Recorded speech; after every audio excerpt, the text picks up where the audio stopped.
Hey, what's up fellas? It's your fiery amigo GD4boy here, and welcome back to the channel. What I have for you guys today is going to be the two wonder weapons on Shaolin Shuffle. This is going to be the guide for those.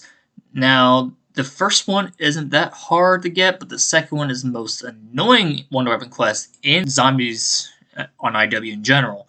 But the first one's going to be the sword. Now, the sword, it is very easy to get, but you do have to complete the main quest first.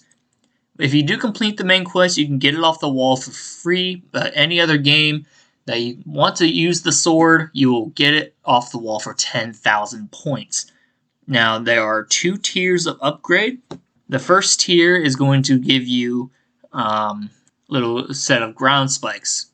You need to do 2 swipes, and then when I hit the second one, it will be a little green glow on the sword. When you do the third swipe, the ground spikes will emanate from the ground up, killing zombies in a straight line. Now, the second upgrade is what's going to be for the calling card for Shaolin Shuffle. You need to do the 2 swipes again, and for the third swipe, instead of green spikes, it's going to be a pink cat. A pink cat will go in a straight line. It works exactly like the whirlwind bow from Raven the Redwoods.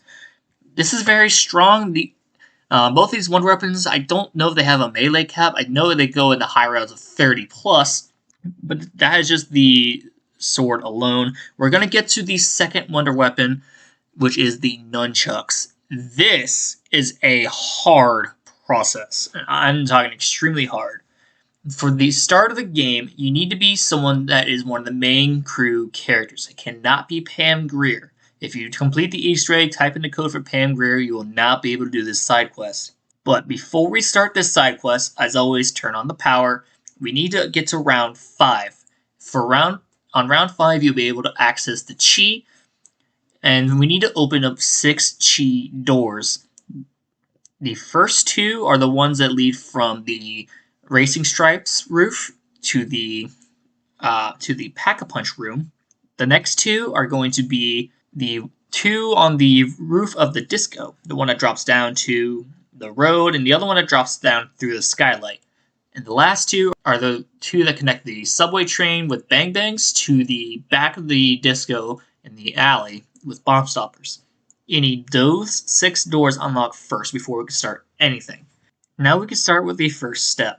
And there are going to be a total of 3 clocks around the map. There's one on the roof of the Disco Inferno, there's one at the entrance of the Disco Inferno from the road to Pack-a-Punch, and then there's one in the subway train with bang bangs.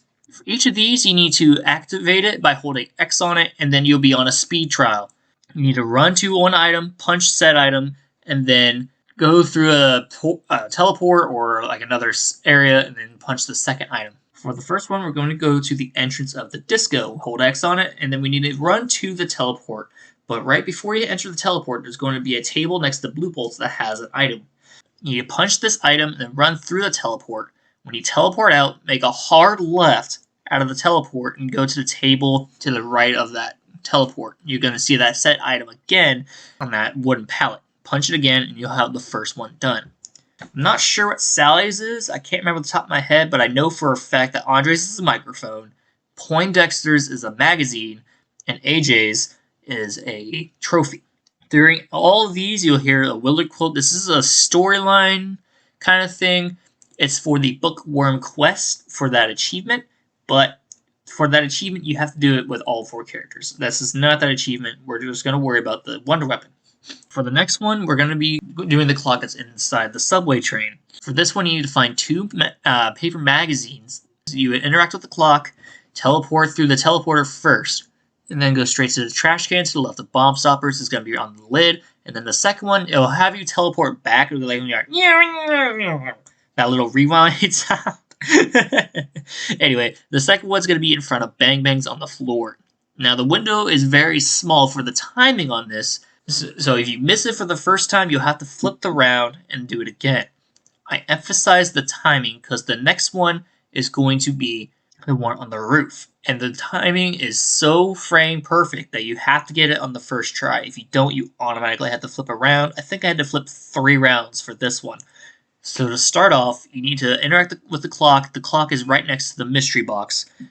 Go ahead and interact with it. Jump through the skylight. but then you need to do a full 180 and turn around. You're going to go to the shelf that has a book. You need to punch the book before you teleport, and I'm telling you, it is frame perfect. If you miss it on the first punch, you're going to be teleported back, and you will not be able to do it again until next round, which is very unfortunate. But you need to punch the book, and then you'll be teleported back. If you get it, you need to go to the right of the clock, and right there on the side where you're going to see another book. Punch that book, and you'll have all 3 clocks done. Now on to the next part of this Easter egg quest. You're going to be looking for a television. There are 4 televisions. The first one's going to be in the spawn train where you spawn in. The second one is going to be in heebie-jeebies. Go to next to the boxing ring. It's going to be against the wall across from the boxing ring. The third one is going to be close to where you buy racing stripes, and the boombox is right there on the pylon next to the RPR Evo wall buy. And for the final one, where I found in my game, is going to be next to Blue Bolts. It's on that wooden pallet where you hit the item. Now, this is random every game. I don't know if it's character specific. That's something you guys will have to figure out. But what I do know is that you have to hold interaction on a TV until you see an image come on the screen. If you don't see an image, you're going to hear Willard laugh. When you flip the television screens, you have to flip it to your character. This could be very short timing or very long timing. I think it took me about 12, 13 flips before I got AJ in my game because my character is AJ. I think I got Andre 3 times. I definitely got the multicolor rainbow bars once, maybe twice. The Yeti Eye once. You have to constantly flip it by holding X on it until you get your character. When you do see your character, stop flipping and the ninjas will spawn in. Kill all the ninjas until all the ninjas are gone, and we'll be on to the final step. The final step is very simple. You need to break all 3 clocks before your timer runs out, quote unquote.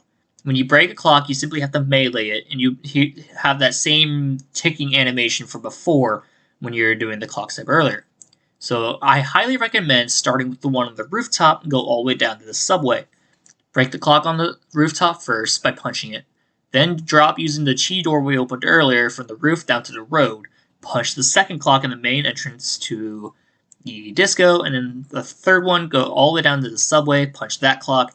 When you've done it successfully, the game will spawn in a fire sale. The first hit is a guaranteed nunchucks. You can double pack it just like the sword. I believe it's a high enough melee for you. I don't remember what round it is that goes off. I haven't used those in a really long time, so I don't know what the round cap is. But that is the full guide on both Wonder Weapons and Shaolin Shuffle. I hope you enjoy this guide, and I'll catch you guys in the next one.